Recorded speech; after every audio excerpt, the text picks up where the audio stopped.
मैंने इन लोगों से ज्यादा दोगले लोग कभी नहीं देखे।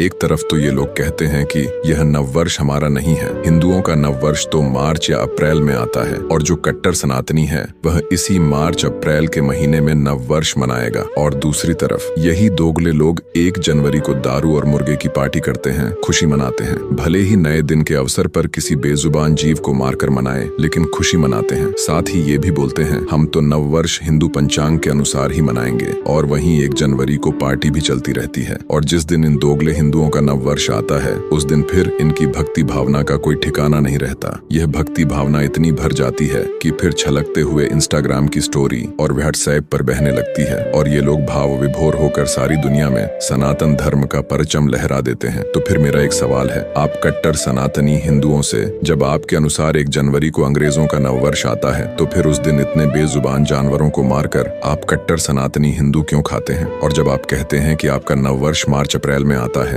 मैं भी उसे निर्विरोध स्वीकार करता हूँ, पूरे सम्मान सहित। फिर आप यह बताइए, उस दिन आपने जो जानवर मारे, क्या किसी सनातनी का धर्म ऐसा करने की आज्ञा देता है? और अगर देता है तो मैं ऐसे किसी धर्म को धर्म नहीं मानता जो किसी बेबस, बेजुबान और निर्दोष जीवों को मारने की आज्ञा देता हो। मैं उस धर्म को आतंकवादियों का धर्म कहता हूँ, क्योंकि जैसे किसी आतंकवादी के दिल में दया नहीं होती और वह निर्दोष लोगों को मारता है, उसी तरह ये तथाकथित धर्म के ठेकेदार भी निर्दोष जीवों को मारते हैं। इन दोनों में कोई दया नहीं है। और यह बात सिर्फ नववर्ष की नहीं है, बाकी दिनों में भी ये लोग यही दानवी कृत्य करते हैं। बातें साधुओं जैसी करते हैं और इनके ऊपर धर्म की रक्षा का भी भार लदा हुआ है, जिसके लिए ये दोगले, ये आतंकवादी, ये दानव प्रवृत्ति के लोग दिन रात दूसरे धर्मों को गालियां देते हैं और खुद को धर्म रक्षक का टैग दे लेते हैं। इसीलिए मैं इन्हें आतंकवादी और दोगला कहता हूँ।